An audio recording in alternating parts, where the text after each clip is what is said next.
Hello. So, today it's a bittersweet day. Good day. I've been working on a website all day, and but excited about it. So today I say it's bittersweet because back in 2014, today my father passed away, and I wanted to officially release a book in honor of him called "From Darkness to Light." I got a virtual background, so it probably is getting swallowed up by it. From Darkness to Light. I'm gonna show you the website in a second. And in this book, it talks about "For Darkness to Light: Understanding and Overcoming Grief, Death, and Dying." And in this book, I put it out for comment for a while, and to get people to purchase that cause and give me any comments that they had on it. But it's a book to get people to understand what grief is all about and what it takes to get over it. Not only that, um, well, how to maneuver through it. Not only that, it also gives you information about other cultures and how they cope with grief and how they bury their dead.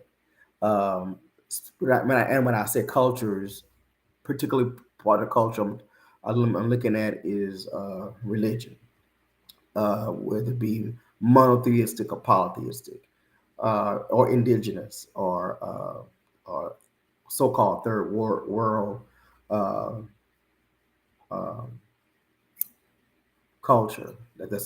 So anyway, it talks about that, and then towards the end, it talks a little bit about my experience. Okay, and so I'm really excited about that. That's been out for a while. That's something I worked on this year, and I think that came out. Of course, I did some last minute editing this week on it. That came out in March, but of course with some recent edits to it. So let me show you my baby. I have been working on this for for 6 months. A lot of my other publications was a rush job because I didn't know what I was doing. Um, rush job where I wanted to hurry up and get it out, and I made a lot of mistakes and learned a lot. This particular one, and I really took my time on it and editing, not so much the editing part. I got the to see if it's right sentence structure, uh, misspelled words. I got that down pat, and there's a lot of support for that. However, when you're using self-publishing programs, um, the formatting is so difficult. The formatting is hell. So that's what took me the longest to do. I think I worked on that formatting maybe just as long as it took me to do the research about this one. So without further ado, let me go ahead and how am I gonna share this? Okay, let me do this. I'm gonna go ahead and kind of share the trilogy because there's 3 books that I'm promoting, and I got an announcement after I kind of show you. Well, not really announcement, just some more information of things I have planned. Um, so let me get this. Got it. First of all, one thing I would like to say is that my company is called Kinglo Publications. It used to call it King Leo Publishing, but because I misspelled it on my when I recently got an LLC and my articles of organization, I somehow misspelled it. So I'm going with what's on the articles of organization because it makes it sounds better. So it's King Lego Publications, and King is spelled KVNG. So let me share my screen.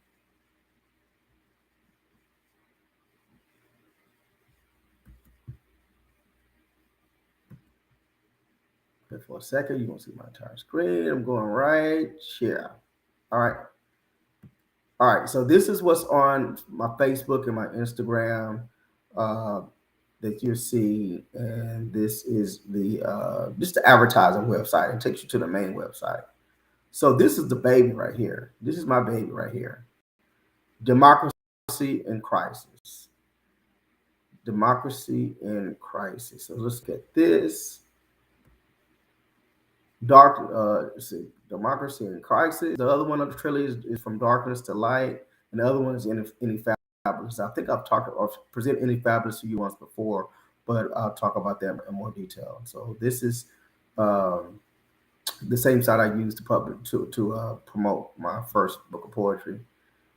Okay, so let's look at the trilogy. Democracy in Crisis: The Challenges Facing America in the 21st Century.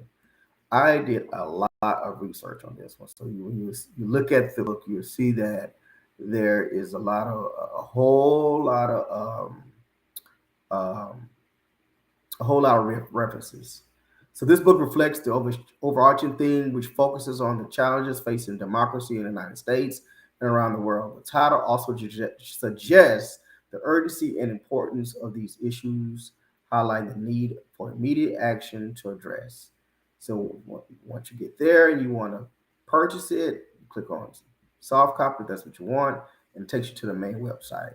And voila, you can order it. Add the cart and keep on going. And then that when you use my website, you can I'll sign it for you and I'll expeditiously and professionally send it out to you. Okay.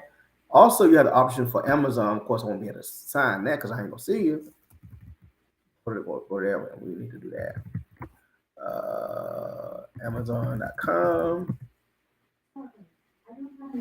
Okay, Alexa. My Alexa's talking because that was called Amazon. So Democracy in Crisis. Okay.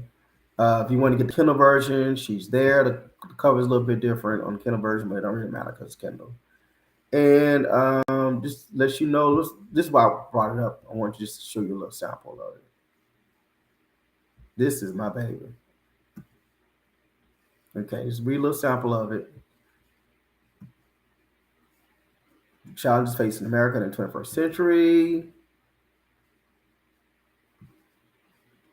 Okay, so the book's dedicated to the civil rights heroes whose work put pressure on the system to make policy changes so the U.S. could be a country that is true melting pot and is a true place that has liberty and justice for all, which is does not still have liberty and justice for all, just for certain groups of people.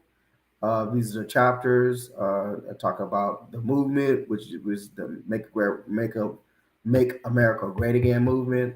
Talk about systematic racism, rolling back the time, how a certain group of people are trying to take away rights and roll back time. I talk about the MAGA movement. This movement right here is actually talking about the CRT movement, which is affecting education.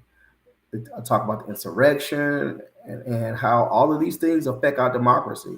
Re-electing Trump, if Trump is re-elected, that's going to affect our democracy. No one is above the law. Talking about Trump uh, and his legal issues and how other people power get away for doing things. Political polarization and how that's hurting our democracy as we see it today. The impact of social media and political polarization, uh, voter suppression, the history of voter rights, the history of impact of white supremacy, critical race theory, a whole lot on critical race theory. So that leads into education, politicizing education, and how that is affecting education, and how you affect education, you're going to affect democracy. The woke movement, what it's supposed to be, and what they say it is, and what they try to reclaim the world, and what woke really means, and what they think it means. When I say they, I mean a group of people who are trying to create two different Americas. The U.S. immigration, the history of U.S. immigration, economic inequality fuels political polarization, uh, how that fuels political polarization, the history of immigrants, laws, and the failure to address it. What will happen if we fail to address immigration? And the text impact on democracy and society. I'll talk a little bit about AI with that as well, addressing climate change for global security, undermining democracy, and responsible journalism. And that's really talking about Fox and their shenanigans. Isolation ideology, how the certain group want U.S. to be isolationist, and how that's going to affect our democracy and our safety, U.S. foreign policy and history and impact. Consequences of ignoring critical societal issues. If we ignore it, what's going to happen? So basically, everything talks about what will happen. What will happen if we get a democracy? It will become a fascist society. So I acknowledge some people, respect my gratitude to ancestors who struggled, who have paved the way uh, of me to become the person I am today. Without their sacrifices, I would not have been able to pursue my goal of creating a better world than the way I inherited it. So that's my hopes to actually do that. So this gives you more about it. This is, of course, I'm just really excited about this book, and I hope people pick it up and read it, and not just do that. Let it be a catalyst for change and voting. So, welcome to the Decipher book that delves into the dangers posed by certain political movements to the democracy of the United States of America through this commentary. In warning, the author illuminates how the persistence of these movements threatens to erode the very foundations of democracy as we know it. Moreover, this book offers a profound analysis of how racism has been interwoven into the fabric of the history of the United States of America. Uh, it presupposes that the reader possesses a working knowledge of the nation's history and cognizant of the current events. So when you read this book, it assumes that you're going to have a certain level of education. A high school level of education is all you really need to know and really know what's happening in the world today. By exploring these complex issues, the book seeks to raise awareness and promote critical thinking. Um, I'm going to stop there. And so, yeah, this book is meant to really get people to think and get people to do some things. Oh, okay, it does have some. So this a little bit about it, and that's the intro. I think yes, the intro. The movement, and this is what I found fascinating. This is how it all starts out. So chapter two really is the beginning of it. Chapter one is an overview. The anti woke movement is a growing political movement that has emerged in recent years in response to what some see as an overemphasis on social justice issues in American culture. The movement is often categorized by this opposition, the opposition to progressive social policies and its critique of political correctness. While proponents of the anti woke movement argue that it is a defense of free speech and a rejection of identity politics, others argue that the movement is a code for white supremacy and defense of the status quo. At its core, the anti woke movement is a response to the growing emphasis on social justice issues in American culture. Proponents of the movement argue that the focus on social justice has gone too far and that it has led to a culture of political correctness that stifles free speech and limits. So they feel that political correctness stifles free speech and limits, and then they turn around and try to pass laws that affect free speech. They argue that the focus on issues like diversity, equality, inclusion has become a form of identity politics that divides people along racial and gender lines rather than bringing them together. And then what they're actually doing is dividing. It's divisive. However, many argue that the anti woke movement is a code for white supremacy.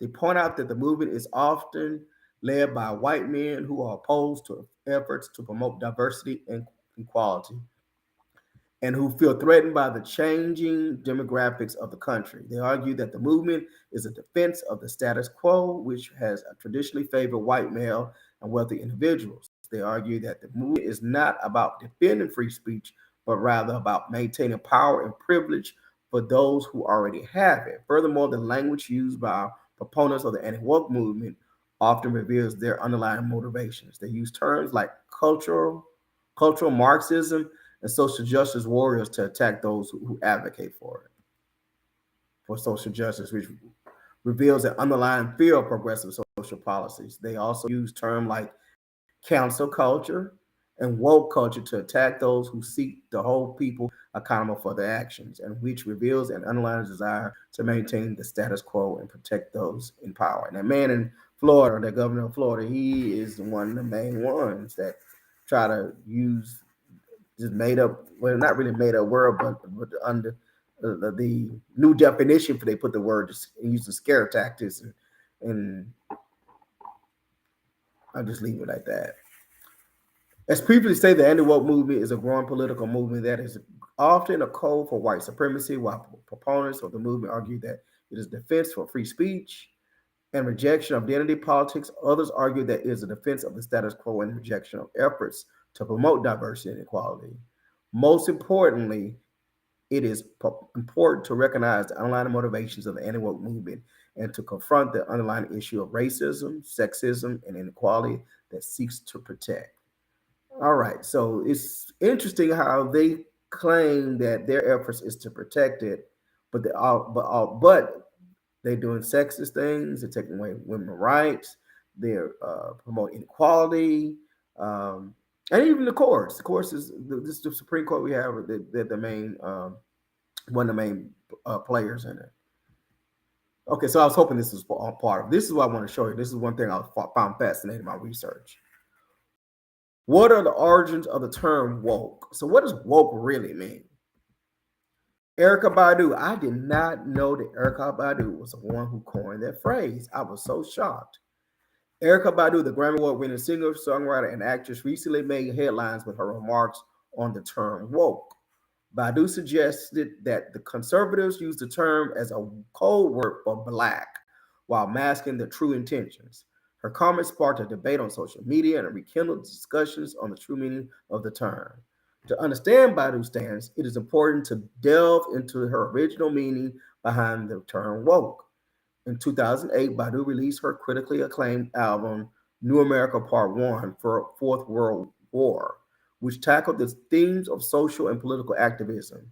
In the album's titular track, Badu sings about being woke and encouraging others to awaken from their slumber and take action against societal injustices. So it's about societal injustices. And who would be against the societal injustices? For Badu, being woke means being aware of the systematic issues that affect marginalized communities, including Black people. It means acknowledging the historical and ongoing oppression that these communities is blocked, face, and take action to address it. Being woke is not a buzzword or a trend, it's a state of consciousness and a call to action. However, Badu believes that some conservatives have co opted the term and are using it to further their own agenda. In a tweet she wrote, I think some conservatives use the term woke as a replacement for black so that they can pretend that they are not against Black Lives Matter. Badu's comments highlight the danger of using buzzwords to obscure and dismiss important conversations about race and social justice. The term woke has been popularized in recent years, with everyone from politicians to corporations adopting it. However, as Badu notes, the term has been watered down and co opted to the point where it loses its original meaning to truly be woke. One must not only acknowledge the existence of systematic oppression, but also work actively to dismantle it. So, and I'm going to stop right there. It goes into systematic racism and how the election of Obama as the first Black president was a significant milestone in American history. And many argue that systematic racism has become more blatant since his presidency. So, it, racism is a response from and I think this Amazon is really showing too much. It's showing too much. But I just want to get you a feel of what this is all about. I just come in and watch the news on a daily basis, and I get so angry at. Let me stop sharing right quick. So angry at. How do you stop sharing on this thing? I very seldom use it, and every time I get on it, um, I get lost on. Here I am trying to stop sharing. Let me see how you do it. I've done it before. I don't know how I can do it now. Oh, okay, I found it. So yeah, so that was my response to looking at the news, all during Trump's administration, and all doing this election cycle that's coming up, and seeing the shenanigans that's going on, and some of the shenanigans that Fox News is doing, which is not really. People think it's really a news network, but it's really entertainment, and how people take those issues and run away with it. So it's my response to that. A large part of it talks about education and how all of this is uh, affecting education. And I'm very concerned about education since I'm an educator now. Chapter 15 is the longest chapter in the book, and it really talks about a lot about education, how education affects it. Second one is called From Darkness to Light, Understand Overcoming Grief, Death, and Dying. Um,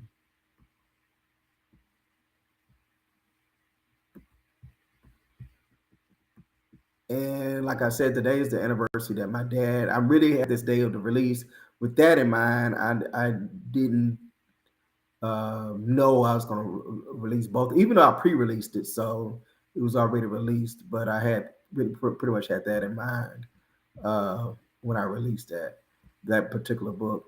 Um, where is, what am I looking for? Okay, here it is. I don't know if this is what I'm looking for, but we're gonna do this right here, like so. That sounds like Tabitha Brown, like this, like so. Okay, so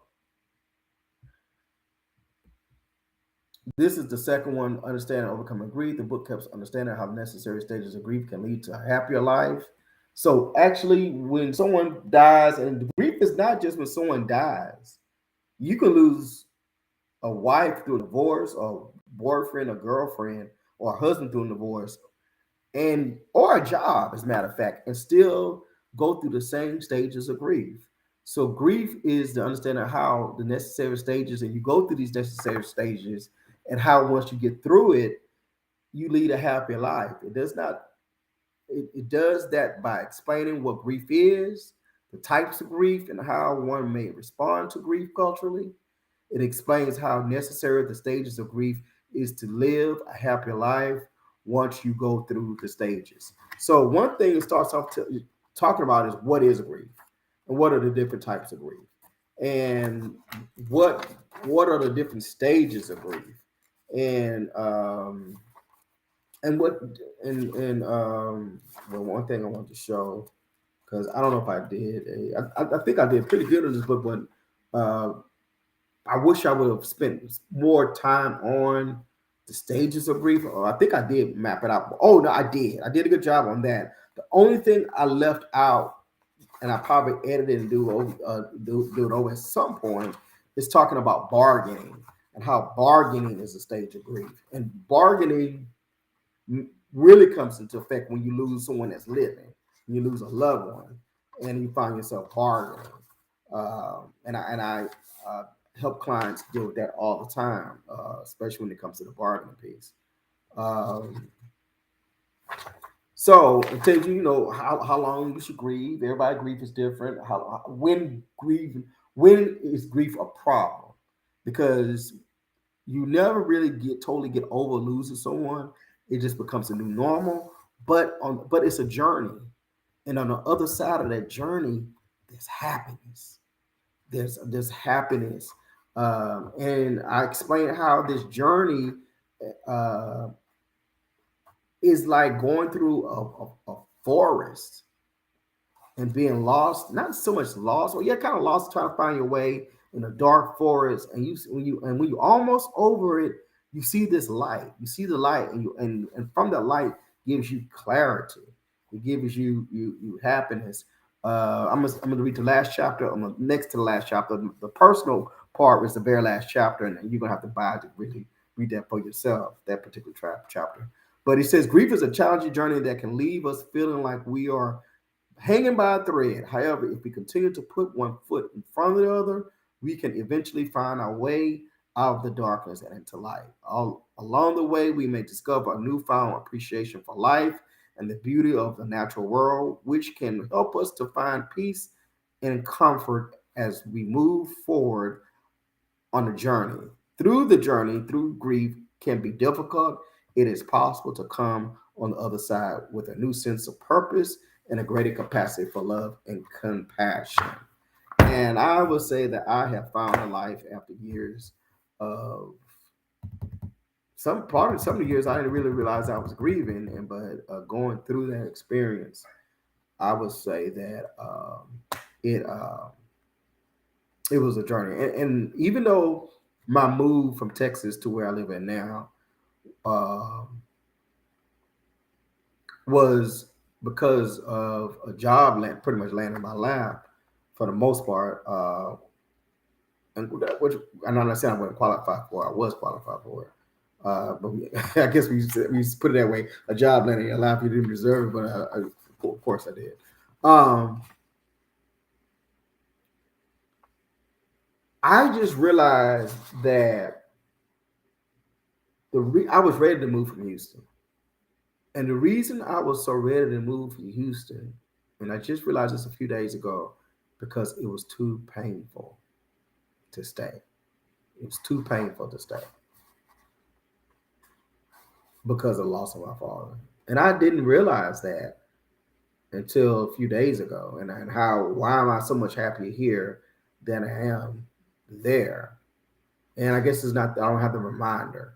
So, but I'm happy, and if I was to move back today, I think I'll still be happy. The last one, and I'm not going to read this one, is promise you I won't because I'm about to get off. It's Ineffabulous. Ineffabulous is a Latin word, systematic analysis of apocryphal literature, of critique of non-canonical texts. Infabulous comes from the word infallible, scholarly exploration and critique of why non-canonical texts are excluded from the biblical canon, which might involve examining factors such as the text's historical and cultural context, their authorship, their authenticity, their theological and doctrinal consistency with other accepted texts, and their widespread use of acceptance among early Christian communities. So I put my master's in theology uh, to work, and I did some research of something I was always fascinated about. It was about the books that did not meet the Bible. Why did the canon leave them out? What are these books about? And so I'm just like I said, I'm not gonna read it, but I'm just gonna read part of it forward, so you can kind of understand, gives you understand about the title. The term infallible refers to something that is too great, powerful, or sacred to be adequate expressed and described in words. It is often used to describe experiences or feelings that are beyond ordinary human expression, such as a mystical or spiritual experiences. The word inevitable, comes from the Latin word ineffabilis, which means unutterable or unspeakable. This book is a scholarly critique of, okay, I already talked about that. And I'm excited about this one as well. It's like three babies. Which one do you like the best?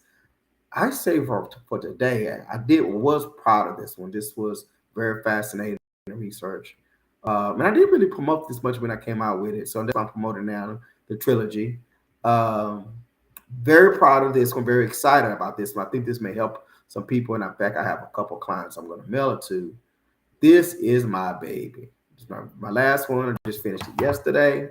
Uh, Publicizing and released today. Democracy in Crisis, the challenges facing America in the 21st century. And I'm going to put a sale on. I'm going to update my website tomorrow. If you buy all three of these, I'll give you all three of these for 30. If you buy two, I'll give you two for 25.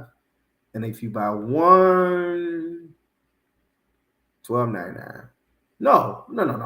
If you buy one, I'll do $10 for one on my website. If you get it from Amazon, you're on your own because I can control what they do now. I can control my price. So yeah, if you buy, I'm put a sale on starting tomorrow. When I get offline, I'll probably do it. make the adjustments. $10 per book.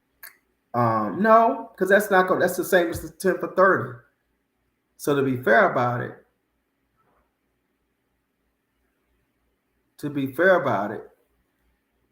this is what it's going to be. I'm just coming up with this right now on top of my head. This is what it's going to be. It's going to be 3 for 30, um, 2 for 25, or $12 each. Right now, they're $12.99 on my website. I think they're $12.99 on Amazon as well.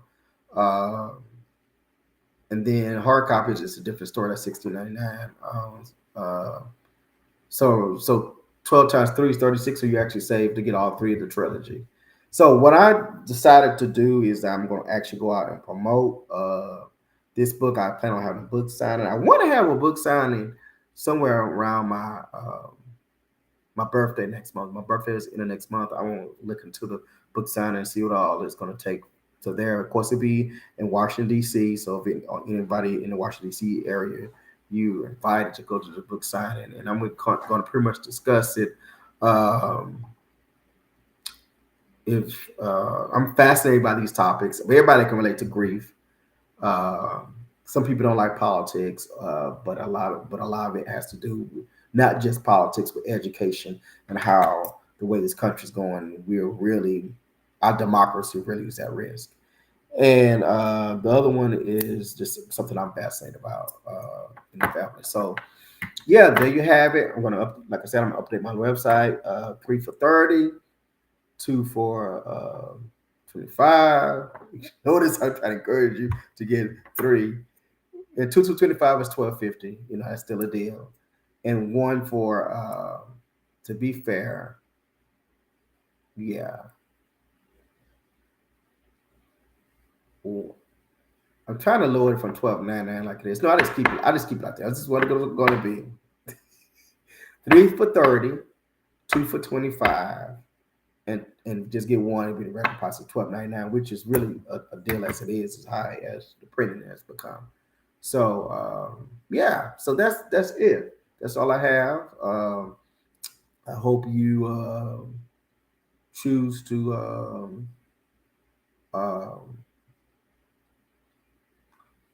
get a book, and if you really want a book and you can't afford it, inbox me. I might give one of them. I'm gonna give 5 of them. If you can't afford it, I'll give 5 of it, because this is like a ministry to me, something. So yeah, I give 5 only for those who can't afford it and have a passion about one of these topics. All right. Until you hear my voice again, be well. Oh, listen to my podcast. I'm about to come up with another episode, which actually is going to talk about culture and grief, how different people grieve in different cultures. That's going to be out by this weekend. So if you don't listen to my podcast is called Speaking the Truth with Anthony Brown. With Anthony W. Brown. The podcast has been out for several years. I went on hiatus for a while, but I've been recording for the last year again. Yeah, you actually, I actually talk a lot about a lot of my material about it. My podcast is centered around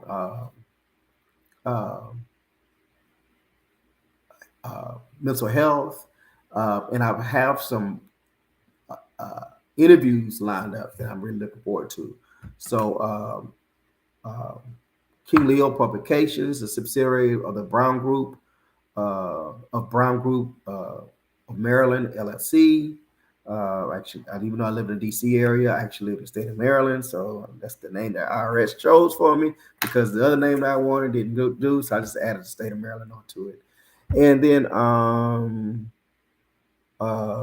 Dre Brown Fashions, a subsidiary of it. My other one is my podcast, and Socialist Life Coaching and Counseling, of course, is a subsidiary as well. All right. So Been on this long enough. I'm getting sleepy, and I'm sure I bored at least one person. Till you hear my voice again, be well. Good night.